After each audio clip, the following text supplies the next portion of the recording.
1 Coríntios capítulo 7, nós estamos meditando nesta carta do apóstolo Paulo aos crentes de Corinto e a nós também. Tudo que foi escrito, para o nosso ensino foi escrito. E então ainda que Paulo tivesse escrito essa carta para aqueles irmãos, como ela é palavra de Deus, ela é para nós também hoje. Na última mensagem, em 1 Coríntios 7, sobre o chamado de Deus que nós vimos que este chamado, quando Paulo usa essa expressão, é quando Deus chama pelo Espírito Santo, mediante a pregação do Evangelho, chama eficazmente. Jesus disse que muitos são chamados, mas poucos são escolhidos. Jesus disse que nós devemos ir por todo o mundo e pregar o Evangelho a toda criatura. Aquele que crer e, por consequência, for batizado, está entre aqueles que foram eleitos antes da fundação do mundo. Se por um lado há um chamado para todas as pessoas, nós temos que pregar para todas as pessoas, de outro há um chamado eficaz, que é aquele que o Espírito Santo age na vida de uma pessoa de tal forma que ele quebra a resistência que todo ser humano tem de Deus. Nenhum de nós, Paulo disse de maneira categórica em Romanos, na sua carta, no capítulo 3, que não há ninguém que busque a Deus. Não há nenhum ser humano, nunca houve sobre a face da terra um único ser humano que tomasse a iniciativa de buscar a Deus, porque nós somos pecadores. Mas então Deus, em sua graça, nos busca. E de que maneira Ele busca? Quando alguém vem e prega o Evangelho. E quando eu e vocês um dia ouvimos o Evangelho e cremos, ali então nós somos... O chamado de Deus se concretiza, porque Deus já havia nos escolhido antes de existir tudo. E esse chamado, então, que Paulo diz, é o chamado para o Evangelho. O Evangelho, o que é a palavra Evangelho? Boa notícia. Por que nós precisamos de uma boa notícia? Porque nós somos pecadores. Esse universo que nós vemos hoje, ele ainda é maravilhoso. Ele é fascinante. Por quê? Porque foi Deus quem o criou. E Deus, sendo bom, criou esse universo. E Ele criou tudo muito bom. Mas em sua soberania, Ele permitiu que o pecado entrasse. E o homem, por sua livre e espontânea vontade, decidiu pecar contra Deus, quando tinha tudo. Tinha um relacionamento com Deus, não tinha necessidade, não tinha pecado, não sabia o que era isso, ele optou por desobedecer uma ordem de Deus. E naquele momento, então, a Bíblia chama que da entrada do pecado, e a partir daquele primeiro casal, entrou o pecado, naquele exato momento eles começam a se afastar de Deus, eles não querem mais a Deus, eles têm medo de Deus. E os filhos deles foram assim, e os filhos dos filhos, até chegar em mim e em você. Todos nós, por causa do pecado original, da queda, nós nascemos em pecado e não buscamos a Deus. Não há nenhuma criança, eu tenho dito isso, do meu filho de pastor, Nenhuma criança busca naturalmente a Deus. Ela naturalmente se opõe a Deus. Ainda que ela não diga, mas ela se opõe. E por isso que ela precisa do Evangelho. Enquanto ela não crê no Evangelho, ainda que ela repita, ainda que ela participe de uma reunião na igreja, ainda que ela cante, se ela não tiver uma operação miraculosa da regeneração, ela não vai genuinamente buscar a Deus. Mas quando então nós ouvimos do que Deus fez em Cristo, mandou o seu Filho, e na cruz, Cristo morreu por pecadores, como eu e como vocês. E quando nós cremos naquilo, não é crer, não, eu acredito, não, eu creio e eu me apropriei daquilo, do que Cristo fez na cruz por mim e em mim, e me deu uma nova vida na sua ressurreição. Esse é o Evangelho. Quando nós cremos no Evangelho, há uma transformação de vida. Começou, por isso que Jesus fala, nascer de novo, há uma nova vida que está sendo trabalhada por Ele, Cristo, na pessoa do Espírito Santo. O chamado que Paulo está dizendo aqui, você foi chamado, é esse. E eu espero, o meu de coração, é que cada um de vocês tenha compreensão de que foi chamado, esse chamado eficaz do Espírito. Paulo usou essa expressão para falar tanto para judeus, a nação que Deus soberanamente escolheu para vir, Cristo, não que os judeus fossem qualquer coisa, porque o pai da nação, Abraão, era um pagão, era um idólatra, e Deus o chama, e aí a partir dele, ele então estabelece uma nação, os judeus, o povo de Israel e depois os judeus, e os gentios, que são todas as demais nações. Jesus se referiu, e aqui é o nosso primeiro texto, antes de nós entrarmos em 1 Coríntios capítulo 7, Lucas capítulo 5, verso 32, Jesus usa esse verbo chamar. Eu não vim chamar justos, e sim pecadores ao arrependimento. Não há justo. Lembra, Paulo disse que não há ninguém que busque a Deus, não há nenhum justo, nenhum sequer. Não há quem faça o bem. Mas é porque na época de Jesus havia aqueles que se achavam justos, assim como há hoje, os religiosos. Então, para esses, Jesus não veio. Ele veio para aqueles que se reconhecem pecadores. E a porta de entrada para uma nova vida é você dizer, eu sou um pecador. Não é dizer, eu não sou tão ruim quanto fulano de tal. Não, eu sou um pecador. E Jesus então veio chamar quem? Ele veio chamar pecadores. Paulo também usa esse verbo chamar em outra carta, Romanos, capítulo 8, verso 30. Nós estamos vendo aqui o chamado, que é aquele chamado em que a pessoa responde crendo no que Cristo fez. E aqui nós vemos que esse chamado é uma das etapas de algo que Deus estabeleceu antes de existir tudo. Ele diz assim, e aos que predestinou, ou definiu o destino, Deus, ele está falando, aos que Deus predestinou ou estabeleceu o destino, a esses também chamou. Por quê? Ele estabeleceu um destino antes de existir tudo. Então, eu defini que aquele homem e aquela mulher crerão no Evangelho. Então, ele estabelece o destino. Mas ele também estabeleceu o meio. É que alguém, um dia, vai pregar o Evangelho para aquela pessoa e aquela pessoa vai responder ao Evangelho em arrependimento e crer no que Cristo fez. Então, aos que ele predestinou, ele chamou. E aos que predestinou, a esses chamou. E aos que chamou, eficazmente, esses justificou. Quando uma pessoa crê em Cristo, lembra, não há nenhum justo, mas quando uma pessoa crê em Cristo, o que ela é feita? Ela é tornada justa. Por causa dela? Não, por causa do justo que é Cristo. Então, quando ela crê em Cristo, a justiça daquele que é o único que é justo, Cristo, é dada pela graça. Então, é por isso que agora, porque Deus exige justiça, Deus não pode negligenciar os nossos pecados. Ele só pode nos aceitar se nós formos justos. Mas não há nenhum justo. Sim, mas há o meu filho. Se você crê nele, a justiça dele é dada por você. Por isso que é pela graça. A esses justificou, e a esses... E olha só, isso é tão concreto que Deus, em sua palavra, diz que isso é tão fato... E aqui eu queria saber como é que aqueles que dizem que perdem a salvação respondem a esse texto.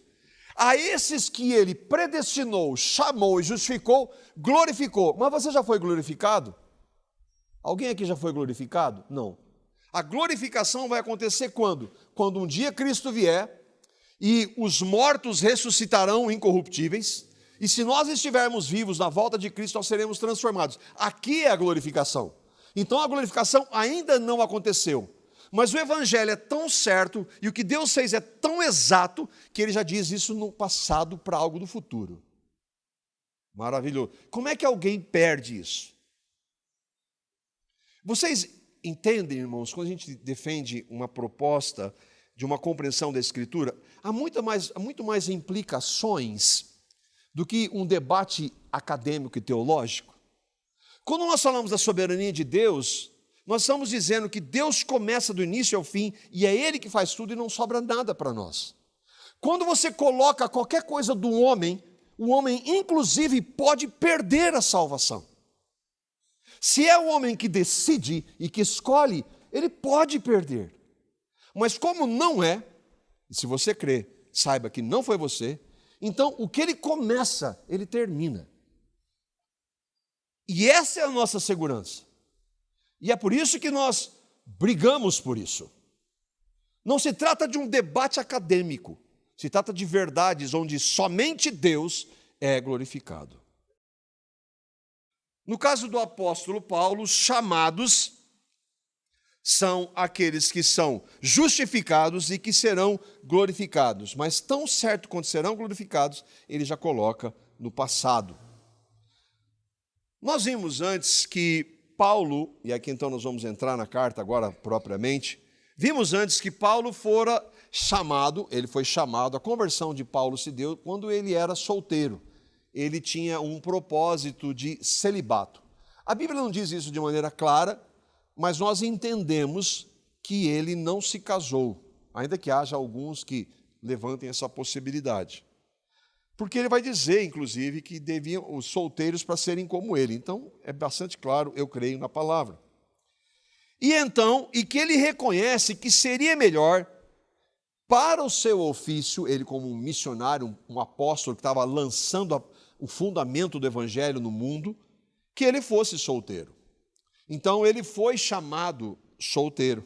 E ele diz que alguns cristãos também, que aí, no caso, nós falamos isso da última vez, ou da penúltima vez, que se você foi convertido ao evangelho e é solteiro, e tem esse chamado de Deus, então que você não deseja casar, você deve se manter assim. E é isso que ele fala, 1 Coríntios, capítulo 7, verso 8.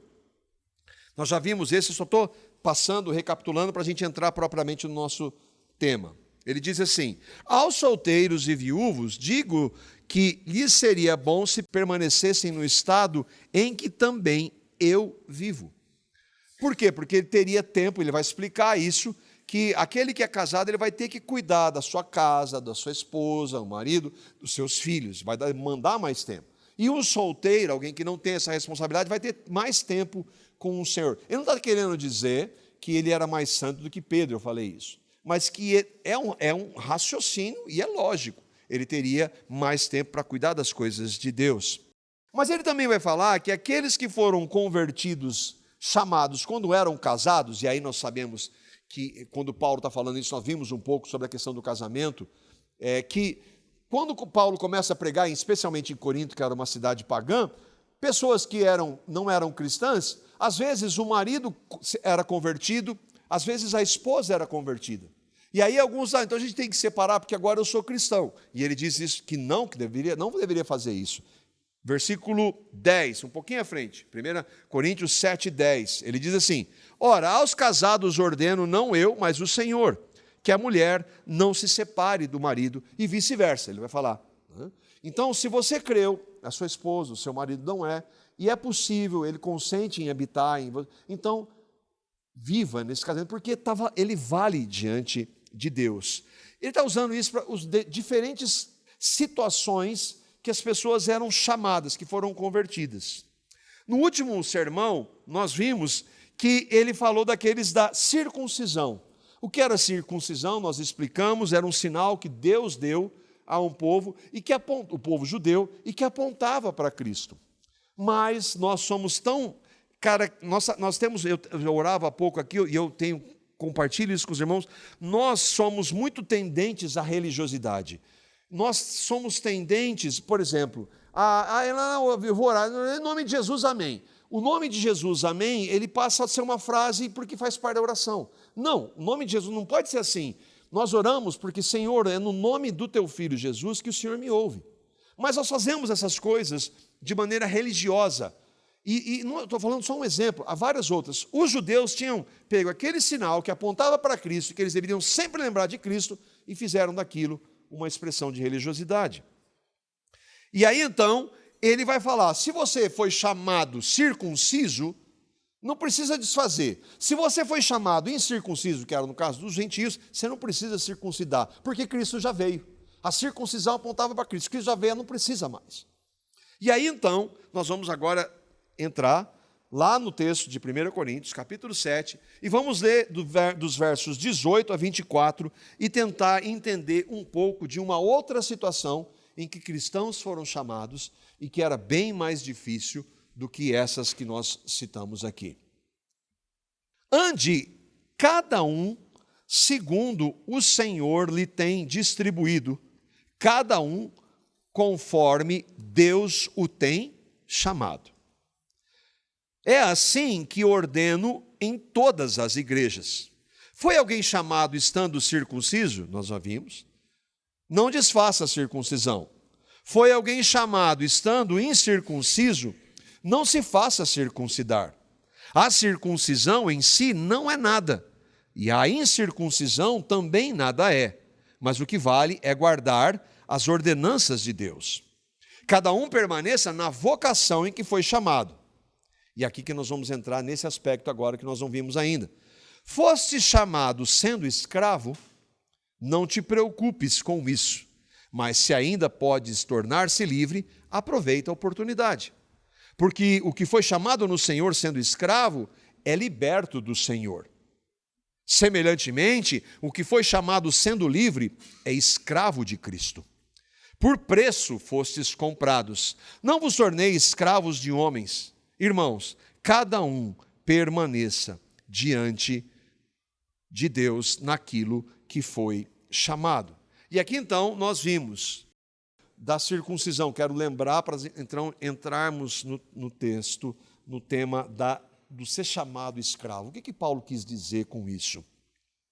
Só para nós lembrarmos também, quando Paulo diz, você foi chamado nessa situação, ele não está dando um aval para alguém que, mas eu, por exemplo, eu tenho o meu negócio, e no meu negócio eu sempre minto. E eu fui convertido no meu trabalho e eu minto. Não, ele não está falando de pecado. Porque você foi chamado e creu no Evangelho, Deus vai trabalhar em todas as áreas da sua vida para capacitá-lo a vencer o pecado. Então não é, eu fui chamado viver na prostituição. Não é isso, ele está falando de estados em que não há pecado. Portanto, quando ele fala do chamado, ou o venha como está, que eu usei essa expressão, e é verdade, nós temos que ir a Cristo como nós estamos, porque Ele vai nos transformar, não significa aval para o pecado. Não é isso que Paulo está falando aqui. Mas de algumas situações sociais. Se você é solteiro, se você é casado, se você era da religião judaica, então agora você não tem essas questões, não precisam ser mudadas. Mas tudo aquilo que a palavra estabelece como, e nós vamos ver a diferença de lei na palavra, tudo aquilo que estabelece como lei moral, que é pecado, Cristo deve e vai nos transformar. Então, se você foi chamado solteiro, se você foi chamado casado, se você foi circuncidado, isso não importa mais. E aí a pergunta, então joga tudo fora que é da lei? É isso.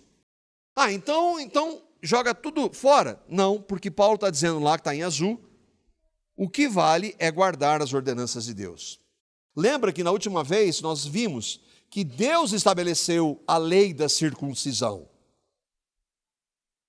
Foi Deus que estabeleceu o sinal, que era uma lei. Mas agora ela não vale mais. E essa é a grande questão que nós devemos procurar entender. Espera aí, se não vale, então o que não vale mais? Porque há leis do Antigo Testamento que não valem mais. É claro que... quais são? Essa é a pergunta que nós devemos fazer. Nós devemos jogar então toda a lei, porque nós não estamos, o Gabriel trouxe, já que nós não estamos mais debaixo da lei, então eu vou viver na prática do pecado. Paulo vai falar isso lá em Romanos capítulo 8, no Romanos capítulo 6 vai ser de jeito nenhum. Mas nós precisamos entender o que é esse pecado que Paulo está dizendo. Se você hoje não se circuncidar, você está cometendo um pecado? Não, porque essa lei foi revogada. Mas se você mentir, você está cometendo pecado? Sim, porque essa lei não foi revogada. E aí é que nós precisamos compreender, porque a palavra faz essa distinção. E aí nós temos que, ou Paulo está se contradizendo aqui, mas peraí, Paulo, se anulou a lei da circuncisão e agora tem que guardar as ordenanças, quais ordenanças são? Bom, nós sabemos, vimos um pouco hoje pela manhã, que Deus não erra, Ele não se contradiz, Ele não é dúbio. Então nós precisamos entender o que Paulo está querendo dizer aqui. E o correto é entender que há, no Antigo Testamento, Deus estabeleceu leis com objetivos específicos. E aí nós tentamos, ainda que em uma ou outra situação não seja tão claro, nós entendemos que, e nós vamos ver alguns exemplos claros, que no Antigo Testamento havia leis civis, leis cerimoniais, religiosas e leis morais. E o que é isso? Eu coloquei aqui para a gente tentar entender um pouco essa distinção. No Antigo Testamento havia 3 tipos de lei: moral, cerimonial ou civil ou judicial. De acordo com essa visão, dessa compreensão, que tem respaldo na Escritura, a lei moral é para sempre. Por exemplo, não matar, não roubar, não adulterar, não mentir. Essa é a lei moral. Ela reflete o caráter moral de Deus. Então, ela não muda. Está entendido? Nós temos essa lei no Antigo Testamento e ela no Novo Testamento. A segunda era a lei cerimonial e foi definida para apontar para Cristo e, portanto, é revogada, ela perde o seu valor desde a sua morte e ressurreição. Por exemplo, os animais que eram sacrificados, qual era o objetivo? O sacrifício para perdão de pecados. Quando Cristo veio, não era mais necessário. Então, é óbvio que essa lei não era. A circuncisão, que eu expliquei na última vez, da questão do sacrifício, da dor, derramamento de sangue, apontava para Cristo. Cristo veio, então ela não precisa. E muitas práticas e festas que havia no Antigo Testamento não são mais agora necessárias, porque Cristo, a realidade, veio. Então, as leis cerimoniais não têm mais essa importância. E a lei civil, que era para o governo do Estado de Israel. E aí, havia várias, mas só para nós entendermos. Por exemplo, Deus estabeleceu, ainda que a pedido do povo, né? Porque ele era o rei, mas o povo, nós queremos um rei. Todo mundo tem rei, eu quero um também.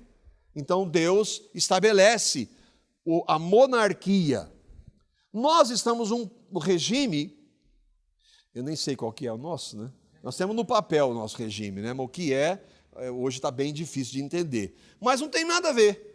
Então, nós não estamos mais debaixo da lei civil, ainda que, e é um ponto importante, ainda que a lei civil de Deus, nós devemos usá-la como princípio para os governos que estão. E nós usamos, inclusive. Mas esse é um assunto para outro momento. O fato, então, é que havia esses 3 tipos de leis. Para nós, o que importa hoje é a lei moral. E eu vou citar só um verso para que a gente possa entender. No Antigo Testamento, no Decálogo, diz: não darás falso testemunho. No Novo Testamento, diz: pelo que deixar é mentira e falar é verdade, um ao outro com o seu próximo. Então, essa continua. E há vários outros mandamentos morais.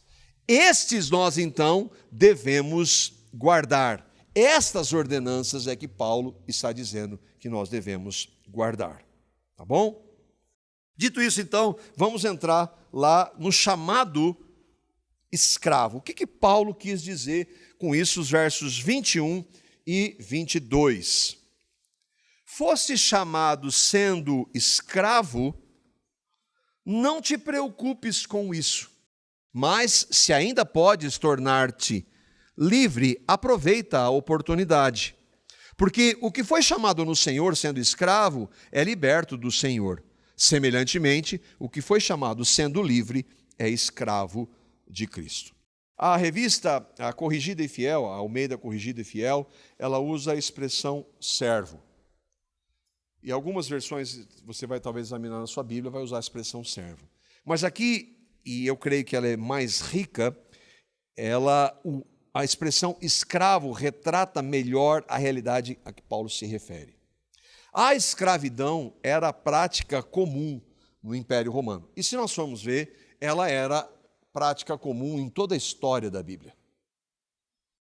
Inclusive, o que acontecia quando os impérios pagãos subjugavam Israel? Muitos eram levados como escravos. Então, essa é uma prática que sempre existiu em toda a história. E não seria diferente no período em que Paulo estava vivendo. Ele estava falando aqui dentro do contexto do Império Romano. Alguns nasciam escravos, seus pais eram e, por consequência, continuavam escravos. Outros se tornavam por ser prisioneiros de guerra, como eu falei. Às vezes, impérios, nações dominavam as outras e levavam alguns como escravos. E outros ainda, e nós vemos isso inclusive, há leis do Antigo Testamento para isso, em que alguns eles tinham dívidas, e aí então, como eles não conseguiam pagar, eles se vendiam como escravos até que pudessem quitar a sua dívida. Mas a grande questão para nós, como Paulo pôde escrever isso. Foi chamado escravo? Não te preocupes com isso. Como, Paulo? Como é que você está dizendo que a pessoa é escrava, ela não deve se preocupar com isso? Ela foi convertida, ela não deve se preocupar com isso. Não é meio insensível? É claro que não. O ponto é que o mundo que nós vivemos, eu vou contar uma novidade para você, está em pecado. E o pecado se manifesta de inúmeras formas. As injustiças se manifestam de várias maneiras. E a escravidão é algo que Deus estabeleceu? É claro que não. É justo? É claro que não. Mas ela acontecia. Então, Paulo está dizendo, você não agora que você é cristão, você vai buscar e se rebelar contra o seu dono. Não, você vai se submeter. E ele vai falar isso, e Pedro vai falar isso. Pedro vai falar, inclusive, de submissão àqueles que são maus. Mas como isso? E aí é o que ele diz, porque agora você tem um Senhor genuíno, que é Cristo. Ele vai te capacitar, mesmo nessa realidade, ele não está dizendo que era uma realidade fácil, e que nenhum de nós aqui faz a menor ideia do que significa, mas que mesmo nessa realidade, ele deveria testemunhar de Cristo. Todos sofrem nesse mundo com a injustiça, em um nível ou outro, e isso inclui cristãos. E Paulo não estava negando isso. Aliás, Paulo, será que ele conhecia sofrimento por injustiça ou não? Paulo sofreu por causa do Evangelho. Ele vai dar o relato dele que ele foi muitas vezes, ele foi espancado, quase morreu, apedrejado. Quantas vezes ele não sofreu injustamente por pregar o Evangelho? Então Paulo está falando com conhecimento de causa. Até então ser decapitado por causa do Evangelho. Só que ainda assim, como ele se manifestava? Ele diz, alegrem-se no Senhor. Outra vez eu digo, alegrem-se no Senhor. Ele escreve isso aos filipenses. Eu gosto de brincar, de falar. Filipenses, ele está escrevendo lá num resort. Não, ele está preso. Ele está preso por causa de Cristo. Ele está dizendo, alegrem-se no Senhor. Então, o que ele está dizendo para aqueles irmãos que foram convertidos, mesmo sendo escravos, é que eles deveriam se alegrar no Senhor, mesmo diante de uma situação tão difícil. Agora, lembra, se você puder se tornar livre, façam. Mas, caso contrário, entenda que isso faz parte do governo soberano de Deus e que o governo soberano de Deus usa a injustiça humana. É isso que Paulo está falando.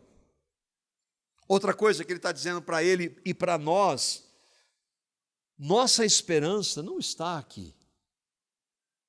Nossa esperança não está nesse mundo. Nossa esperança não está na justiça humana. Diga, irmãos, onde nós vemos, eu estava conversando com os irmãos no dia, e eu estava falando sobre isso, de que nós entendemos, por exemplo, os Estados Unidos, que é um país democrático, que é uma boa referência, mas lá as altas cortes, elas são todas justas. É claro que não. Lá eles são tão pecadores quanto nós. E a justiça lá, ela é conivente. A justiça humana é uma justiça que tem características do quê? De pecado. Então, nossa esperança não está na justiça humana. É claro que nós devemos procurar, exercer e buscar. Mas e quando Deus, em sua graça, não permitir? Por exemplo, o Tiago trouxe aqui de gente que está presa há décadas sem ter lei, para que pudesse condenar, mas está presa. Como é que ele está lá? Então agora minha vida decide. Não, lá ele vai testemunhar. É claro que é difícil, mas é isso que Paulo está falando. Então, você pode, nesse mundo, Paulo está dizendo, ser escravo, mas no Senhor você é livre. Isso é um discurso para quem não está vivendo isso. Não, Paulo que escreveu isso, viveu isso. Pode ser para mim, para você. Isso é fácil falar. Você está aí numa sala, ar-condicionado, está tudo tranquilo, não está sofrendo nada, mas não é o que nós tratamos hoje a palavra, né? Não é o que eu e vocês achamos, o que eu e vocês pensamos, não, é o que a palavra de Deus diz. E a palavra de Deus está dizendo que mesmo aqueles que foram chamados, convertidos, eram escravos. Muitos deles foram convertidos e continuaram sendo escravos, sofrendo por causa disso. Então é por isso que ele está dizendo, se você foi chamado escravo, conseguir liberdade, tudo bem, mas se não, alegre-se no Senhor. Isso é difícil, é impossível sem o Evangelho. Mas pelo poder do Evangelho é possível.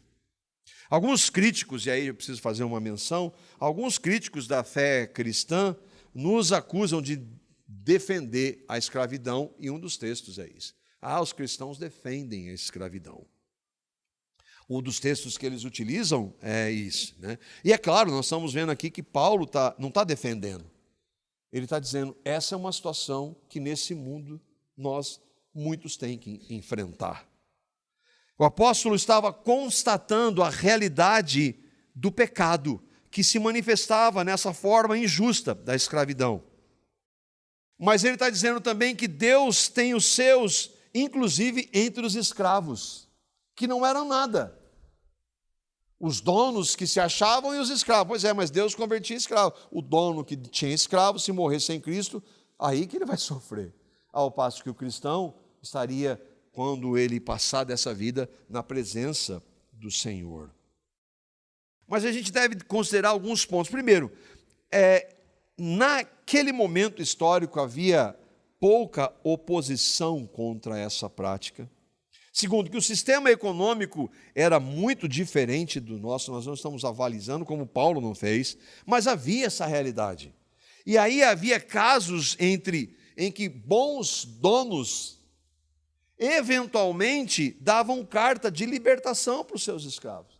E havia casos em que aqueles que tinham bons senhores preferiam ficar com eles, trabalhando para eles. O outro, e aí a gente, mas o que nós temos hoje, nossa cultura e a mente, quando a gente fala de escravo, é muito em relação aos escravos que nós vimos que era uma outra realidade e que está mais perto de nós historicamente, que é a escravidão dos negros, como nós já vimos em livros e nos filmes. Mas não é essa a escravidão que a palavra descreve. Eu não estou minimizando, mas não é essa a realidade. E aí nós temos que fazer, sim, uma distinção, porque nesse caso, quem foram os que iniciaram o movimento de abolição para esse tipo de escravidão? Foram cristãos, inclusive. E eu queria ler com vocês um ótimo site que fala muito da criação, que se chama Respostas em Gênesis. E diz assim, um comentário daqueles irmãos, ele diz, a escravidão branca, e depois a gente vai ver por que ele está colocando entre aspas, a escravidão branca sobre a negra foi combatida por cristãos como William Wilberforce, foi no século XIX, que era um pastor na Inglaterra. Porque naquele momento havia essa escravidão dos negros.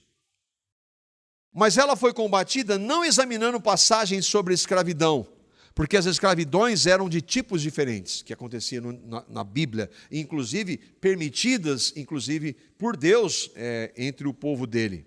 A escravidão racial, entre aspas, e aí eu já quero explicar, por quê? Não existe raça branca nem raça negra. A raça é humana. É uma raça. De um só, do homem, de um primeiro casal, é que surgem todos os demais. Esse conceito de raça é um conceito distorcido da palavra de Deus. Negros, brancos e amarelos são a mesma coisa.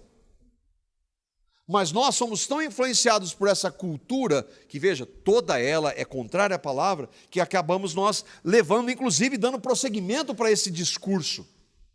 Mas diante de Deus não há, é por isso que ele está colocando entre aspas aqui. A escravidão racial foi combatida porque era vista como contrária ao valor que Deus dá a cada ser humano e ao fato de que Deus fez de um só sangue toda a raça dos homens para habitar sobre toda a face da terra. Só há uma raça. A cor não quer dizer absolutamente nada.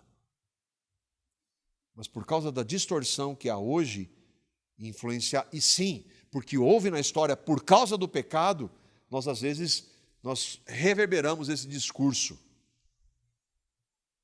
E na realidade o que isso traz? Em muitos casos, traz racismo para quem nunca estava vendo isso, estava nem se atentando. Isso veio inclusive para a igreja.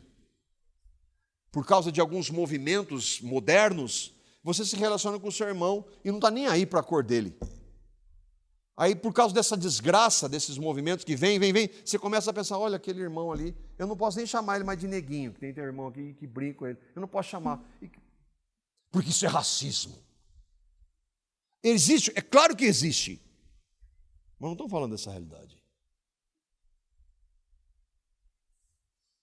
E por fim, então, fechando aqui essa questão de que Paulo está chamando aqueles irmãos que foram convertidos e mesmo em situações tão difíceis eles deveriam continuar honrando ao Senhor e entregando-se nas mãos do Senhor e esperando totalmente no Senhor. Ele vai então dizer lá nos versos 23 e 24, voltando lá para 1 Coríntios capítulo 7, ele vai dizer assim: por preço fostes comprados, não vos torneis escravos de homens. Você foi comprado por preço. Então, não se torne mais escravo de homem. Irmãos, cada um permaneça diante de Deus naquilo que foi chamado. Se você foi chamado, e aí nós temos uma aplicação para isso. Desconsideremos a realidade da escravidão, porque pela graça de Deus e porque Deus moveu homens na história para que isso não acontecesse, mas ainda que haja, não o estrutural, mas que haja, nós, pela graça de Deus, vivemos uma realidade diferente. Mas há aplicações para isso. Uma primeira eu queria fazer. Você foi chamado por Deus, mas está numa situação difícil. Às vezes, aí no seu trabalho, às vezes você tem algumas expectativas, não tem. Lembra que, assim como Paulo disse, se você puder ter liberdade, busca. Mas e se não for? E se Deus não permitir? E se não for da vontade dele para essa hora, como é que você vai fazer? Você vai murmurar? Você vai reclamar? Ou vai, pela graça de Deus, servir ao Senhor, mesmo naquela realidade que é difícil? É claro que não dá nem para comparar, mas olha, se esse exemplo está ali da questão da escravidão, e Paulo ele não vai dizer para causar uma revolução em relação a isso, imagina as situações difíceis que eu e vocês passamos. Quer dizer, nós podemos, pela graça de Deus, passar por elas. Então você pode servir ao Senhor, mesmo em situações, e aí cada um de nós tem as suas, em situações que são difíceis, em condições difíceis. E essa é a mensagem de Paulo. É isso que ele está tratando aqui. Você foi chamado, foi convertido, mas a situação na sua... E aí nós temos realidades, às vezes, irmãos que sofrem por causa da família e por outras realidades. Você está passando por dificuldades, mas você creu no Evangelho. Essa é a grande maravilha. Você pode ir diante do Senhor e colocar as suas lutas, as suas dificuldades diante dEle. Mas entenda que Ele é soberano e Ele sabe o melhor para você, ainda que muitas coisas que você vai sofrer são, sim, parte da injustiça desse mundo. Mas nós estamos numa realidade injusta, onde o pecado impera. Deixa eu ler aqui o comentário dos irmãos do God Questions. Olha o que ele diz também, que é interessante para nós sobre isso. Jesus e os apóstolos não condenaram abertamente a escravidão. Eles não precisavam. O efeito do Evangelho é que vidas são mudadas, uma por uma, e essas vidas mudadas, por sua vez, trazem transformação para famílias, clãs e culturas inteiras. O cristianismo nunca foi projetado para ser um movimento político, mas, com o tempo, naturalmente afetou a política. Alexander MacLaren, que foi um pastor batista na Escócia no século XIX, escreveu que o Evangelho não se intromete diretamente em nenhum arranjo político ou social, mas estabelece princípios que os afetarão profundamente. É verdade ou não? Um dos maiores movimentos que mexeu com toda a Europa foi o movimento político? Não, foi o Evangelho. A volta às Escrituras, a volta ao Evangelho, e que começou a mudar nações por causa do Evangelho. Em nações onde o cristianismo se espalhou e se firmou, a escravidão foi encerrada por meio de esforços de indivíduos nascidos de novo. Nós temos uma carta, que inclusive Paulo fala de Filemão. Depois você lê. Essa você pode ler. Pode dizer que lê um texto inteiro da Bíblia.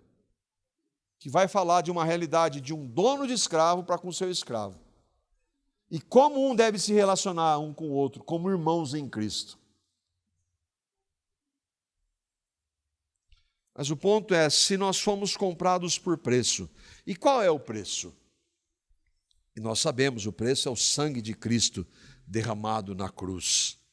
Foi um alto preço. Nós somos comprados. Para quê? Você sabe que a expressão Senhor significa dono? Jesus é dono da sua vida? Você não tem direito sobre a sua vida. Ele tem.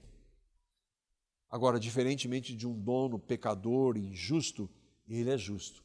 E o que ele tem para mim e para você é o melhor. 1 Coríntios capítulo 6, verso 20, o Gabriel leu aqui no início, nós passamos por esse, Paulo está falando disso também. Porque fostes comprados por bom preço. Glorificai, pois, a Deus no vosso corpo e no vosso espírito, os quais pertencem a Deus. Você foi comprado por preço. Não importa a situação que você esteja passando, por mais difícil que seja, é possível, por meio de Cristo, você glorificá-lo. A murmuração, irmãos, e aí você está passando por dificuldade, a murmuração não glorifica a Deus. Eu estou passando por isso, está tão difícil. Ninguém está dizendo que não está difícil. Mas se está, como é que você está respondendo? Será que você está glorificando a Deus com a sua fala, com a sua postura? Lembra, nós saímos de uma realidade onde cristãos eram convertidos escravos e glorificavam a Deus com seus corpos sendo escravos. Nenhum de nós aqui é escravo naquele sentido. Será que nós, nas nossas lutas e dificuldades, nas injustiças que às vezes ocorrem, nós estamos glorificando? Porque é esse o ponto de ser chamado escravo de Cristo. Pedro também, 1 Pedro, capítulo 1, versos 18 e 19, ele está falando desse preço que foi pago, alto preço que foi pago. Diz assim: sabendo que não foi com coisas corruptíveis como prata ou ouro que fostes resgatados da vossa vã maneira de viver. Por que nós fomos comprados? Para que Deus em Cristo transforme a nossa vida. Nós não fomos comprados para ganhar uma passagem para o céu. Sim, nós vamos para o céu. Um dia. Mas enquanto o céu não chega, Nós somos resgatados para glorificar a Deus com o nosso corpo nesse mundo, mesmo em situações difíceis. Nós somos resgatados por Deus e comprados para viver de maneira não mais vã como nós vivíamos. Que por tradição recebestes dos vossos pais, vocês foram comprados com o precioso sangue de Cristo, como de um cordeiro imaculado e incontaminado. Irmãos, os apóstolos, como eles viviam? No bem bom. Todos eles, né? Foram comprados, oh, maravilha. Todos eles sofreram. Com exceção de João, todos eles, a história mostra, que eles morreram por causa de Cristo. Nós vimos aqui, hoje irmãos sofrendo, morrendo por causa de Cristo. Como é que nós vivemos? Nós não estamos na realidade como nós vimos há pouco, mas como hoje eu e vocês estamos? Se estamos glorificando a Deus nas dificuldades que nós temos. E essas dificuldades são as mais diversas. Às vezes, num relacionamento difícil, nós temos irmãos aqui que são casados, irmãos e irmãs, que são casados com pessoas que não são cristãs. É difícil? Muito. Às vezes, no seu trabalho, que é o que você tem, a situação é difícil, você não tem outra possibilidade. Como é que você está vivendo ali? Às vezes, é uma doença e que veio e que você vai ter que lidar. Como é que você está vivendo? Você está sendo escravo do Senhor naquela situação? Por amor. É um escravo por amor. Servindo ao Senhor. Não nos tornar escravos de homens. Glorificar a Deus com o nosso corpo. Sermos resgatados da nossa vã maneira de viver. É vivermos para a glória de Deus, para a honra e para a glória dEle. Não importa a situação que nós estejamos vivendo. Irmãos, isso não é um discurso. Eu não vou prometer como os coaches, não, você vai ter vitória, tudo vai mudar, faça isso. Não, às vezes você vai passar um bom tempo por aquilo. Porque Deus, em sua soberania, tem objetivos para tratar comigo e com você. Como nós estamos vivendo nessa realidade? O que nós podemos, por fim, aplicar? Eu já trouxe algumas. Primeiro é que, hoje pela manhã, por exemplo, eu trouxe da importância da Bíblia. Cuidado com o que, ao ouvir alguns teólogos liberais. Isso aqui precisa ser revisto na Bíblia. Olha que os cristãos defendiam. Tem teólogos falando isso. Mas não é verdade. Então, cuidado com alguns, e eles estão em todos os lugares. Segundo, o exemplo de servir mesmo na escravidão, ele deve ser usado para mim e para você hoje. E vamos pensar bem claramente, para o seu trabalho. Pedro diz assim, que nós devemos nos submeter aos nossos senhores, mesmo aos maus. Você não vai desobedecer o que a palavra de Deus ordena, nunca. Mas às vezes o seu chefe, o seu patrão, ele não é tão bom como você gostaria. Mas você deve se submeter a ele. De onde ele está tirando isso? Ou será que eles fizeram assim? A terceira aplicação, você pode e deve, lembra que Paulo diz, se você puder ser livre, busca a oportunidade. Então agora eu vou ficar sofrendo e me vitimizando. Não, se for possível, e o possível está sempre debaixo do governo soberano de Deus, você pode procurar. Às vezes você está num trabalho e está sendo injustiçado e não há perspectiva. Você vai se submeter enquanto está ali. Mas às vezes há uma outra oportunidade. Você não tem, vou sofrer agora por causa de Cristo aqui. Não, você pode procurar. Mas e se não acontecer essa oportunidade? Mas isso não significa que você não possa ir diante do Senhor, pedir sabedoria em como agir e poder, se for da vontade dEle, não estar mais naquela realidade. E por último, qual a aplicação maior? Você está, às vezes, passando por situações difíceis. Irmãos, a nossa esperança está em Cristo. Nesse mundo, nós teríamos tribulações das mais diversas. A minha não é a sua. Nós aqui temos realidades diferentes. Nós passamos. E Deus, em sua soberania, se utiliza delas para lapidar Cristo. Se nós somos chamados em situações assim, que o Senhor nos conceda a graça de testemunhar e de viver para a glória dEle, mesmo diante das circunstâncias. Nós precisamos dEle, sem andar com Ele, sem caminhar em comunhão com Ele, não há em nós poder para passar por isso. Imagina o que Paulo está dizendo. Você está ficando louco, Paulo? Falando para um escravo, se ele for chamado, ele ficar e descansar em Deus.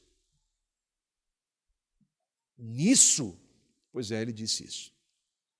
Porque o poder está no Evangelho, em Cristo. E aí vocês, não diferentemente deles, ainda que não estejamos passando por situações como eles, nós precisamos do poder de Cristo para enfrentar as dificuldades, sejam elas quais forem.